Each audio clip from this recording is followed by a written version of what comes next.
E hoje nós refletiremos. Olá, seja bem-vindo a esse encontro com a Palavra de Deus. E hoje nós refletiremos a respeito de uma história muito bonita, que eu acho uma das mais encantadoras, um dos relatos pascais mais significativos, que é aquele a caminhada dos discípulos de Emaús. O Evangelho de Lucas, no capítulo 24, versículo 13 a 35, nos relata que 2 discípulos, no primeiro dia da semana, é muito recorrente nós escutarmos esta afirmação que foi no primeiro dia da semana, o dia do Senhor, o dia da ressurreição, o dia em que Deus nos recriou em Cristo. No primeiro dia da semana, o que é que aconteceu? 2 discípulos estavam caminhando na direção de Emaús. Estavam dando as costas para Jerusalém, palco da crucifixão, palco do aniquilamento do Verbo de Deus, e eles estavam, mas também palco da ressurreição. Ressurreição que os seus corações ainda não estavam preparados para acolher, ou não estavam se dispondo para acolher. E caminhavam para Emaús. Emaús é uma localidade pequena, no interior, lá no campo. É assim que às vezes acontece. Nós podemos correr o risco de dar as costas dos grandes projetos que Deus tem na nossa vida e atrás dos nossos projetinhos. E às vezes dar as costas para os grandes projetos de Deus, porque os projetos de Deus, na sua grandeza, no seu nível de sublimidade, também porque são projetos exigentes, porque o bem máximo, o melhor, é sempre uma realidade exigente, que nos desinstala. Ora, acontece que quando essas realidades elas vão se tornando uma realidade de caminhada, de fuga, sempre haverá essa tristeza. Conversavam sobre todas as coisas que tinham acontecido lá em Jerusalém. E como é que eles conversavam? Conversavam tristes. Por quê? Porque a leitura que eles fizeram do que aconteceu em Jerusalém foi uma leitura fracassada, uma leitura exageradamente humana. Foi uma leitura onde a dimensão da fé e da confiança de que de verdade a ressurreição ia acontecer, esse ingrediente faltou. Às vezes é o que pode acontecer também na nossa vida, nós precisamos ficar muito atentos a isso. Essa realidade de fazermos uma leitura de fé, olhos de Páscoa, um olhar pascal sobre as coisas. Não um olhar estacionado no passado, um olhar desanimado. E só que aconteceu uma coisa muito interessante. Coisa tão interessante que nós também precisamos tomar consciência que isso acontece também na nossa vida. Jesus começou a caminhar com eles, se aproximou e começou a caminhar com eles. E é isso que acontece. Se nós de verdade tivermos olhos de Páscoa, um olhar de fé sobre as coisas, nós vamos viver uma experiência maravilhosa de acolhida de Jesus que continua caminhando conosco. Na nossa vida de oração, nas celebrações eucarísticas, na leitura da palavra de Deus, também quando nós estamos nos nossos trabalhos, nas nossas ocupações, nas alegrias, nas tristezas da vida, o Senhor se aproxima e caminha conosco. Mas eles estavam cegos e não reconheceram. Às vezes é isso que pode acontecer também na nossa vida. Ficamos cegos e corremos o risco de não reconhecer Jesus que caminha conosco. Mas se nós tivermos de verdade um olhar de fé, nós vamos com certeza ver Jesus que caminha conosco. Jesus que nos acompanha, Jesus que manifesta todo o seu poder, toda a sua misericórdia, sendo presença. E assim os nossos olhos se abrirão e nós o veremos. Um desses discípulos se chamava Cleofas. E o outro discípulo, quem é? Não se diz, Lucas não relata. não documenta, não informa quem é esse outro. Vou dar uma sugestão, você que está me escutando aí, coloque o seu nome, viu? O outro discípulo pode ser você. Pode parecer uma fantasia meio louca, né? Mas que tal? Um é Cleofas e outro é você. Vamos caminhar. E o que foi que aconteceu? Jesus se faz de desentendido, se faz de desinformado, se faz de deslocado no tempo e no espaço. O que foi que vocês estão conversando? Jesus joga verde para colher maduro, né?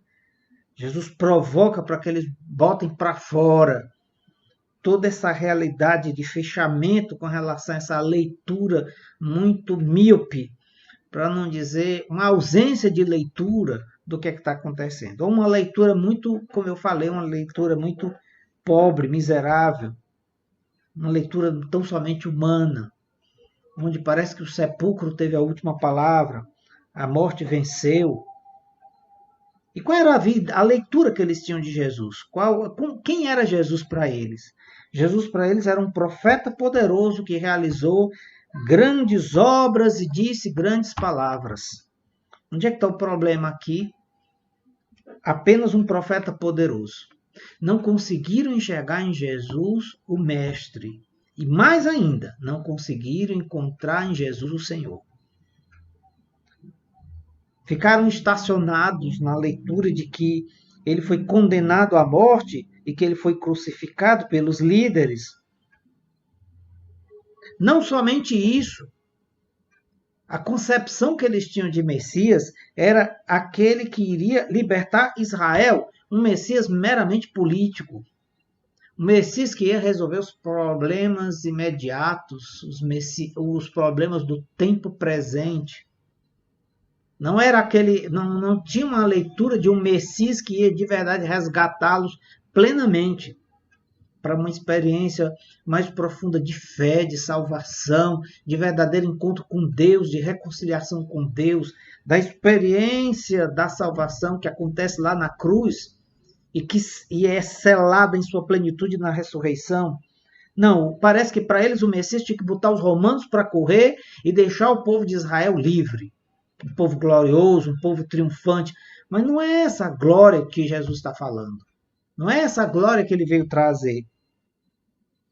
E ainda mais, quando eles começam a escutar notícias da ressurreição, o testemunho das mulheres é recebido como um susto.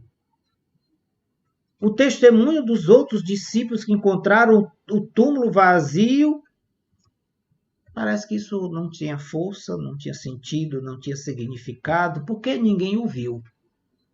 E o que Jesus diz? Sois sem inteligência e lentos para crer.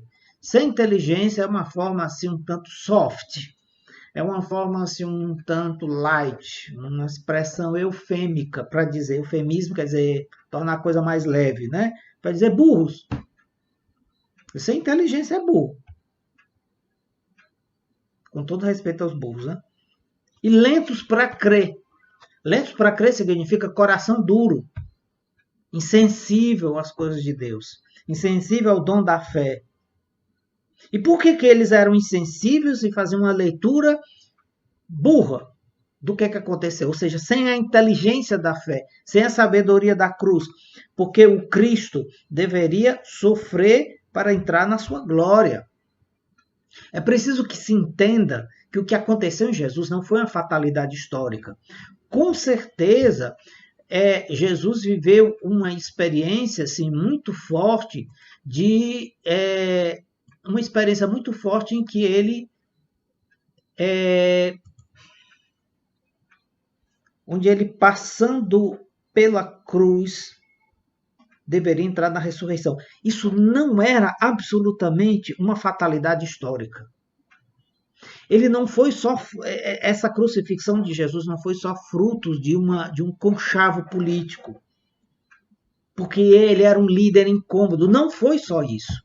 O Pai Celeste se utilizou da covardia de Pôncio Pilatos, se utilizou da malvadeza daqueles homens que queriam eliminar Jesus, de todos os que o maltrataram das mais diversas formas para realizar os seus insondáveis desígnios. Porque estava escrito em Moisés. Por que Moisés? Moisés é o símbolo da lei. Passando pelos profetas. Moisés e os profetas, a lei e os profetas são os grandes fundamentos da antiga aliança, do Antigo Testamento. E tudo isso se cumpre em Jesus. Estava escrito, estava no projeto do Pai. E ele começava a explicar as palavras da Escritura e, de repente, eles chegaram ao seu destino. E aquele estranho viajante dá ares de que vai prosseguir a sua caminhada, mas os discípulos disseram uma coisa muito interessante: fica conosco, pois já é tarde e a noite já vem chegando. Essa é uma oração que nós precisamos fazer constantemente. Dizer sempre para Jesus, sem medo, fica conosco, porque já é tarde, porque existem tantas escuridões, porque existem tantos medos, tantos receios, tantos bloqueios, tantas indecisões. Parece que as coisas não vão para frente, tantas vezes isso acontece. Por isso, Senhor, fica conosco. É preciso repetir essa oração, buscar essa companhia, buscar essa amizade. E Jesus aceitou o convite. Por isso não vamos deixar Jesus passar. É preciso convidá-lo sempre para estar conosco, em tudo, em todos os momentos da nossa vida. E quando Jesus se sentou à mesa com eles, fez um gesto eucarístico.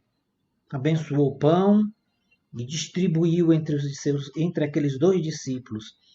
E quando Jesus fez esse gesto, os olhos dos discípulos se abriram e eles reconheceram Jesus.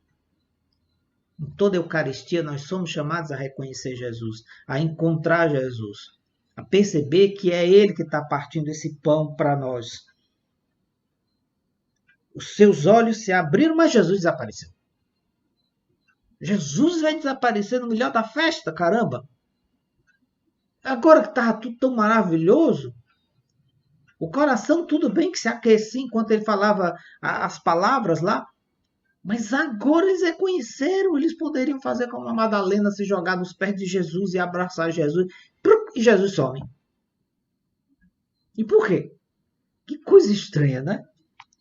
Porque, na verdade, daqui para frente, esses discípulos não são mais chamados a viver a sua experiência de fé, não mais a partir de visões, mas a partir de uma experiência de fé na comunidade.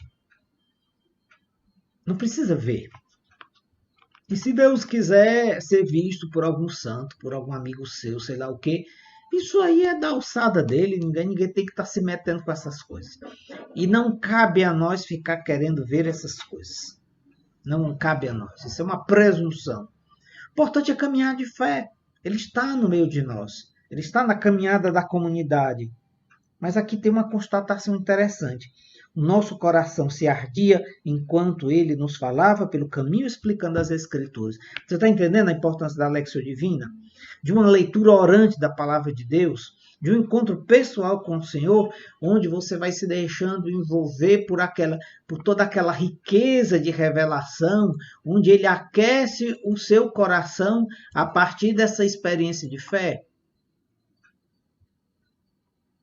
Você vai escutando a leitura, você lê o texto, você conversa com Jesus, deixa esse texto iluminar a sua vida. Assim o seu coração se aquece. O que quer dizer um coração aquecido? Coração é a sede das decisões. Quando as pessoas têm o seu coração aquecido, aí nós vamos viver uma experiência maravilhosa de renovação, de crescimento, de santificação, Nós não seremos mais pessoas superficiais, pessoas que vivem de aparências. E é interessante que eles saem correndo para Jerusalém. Não tem mais medo da noite. Por quê? Porque a principal noite era aquela noite que existia lá dentro deles. Aquela noite não existe mais. Por isso eles enfrentaram a escuridão exterior, para se encontrar com a comunidade, se encontrar com os outros discípulos.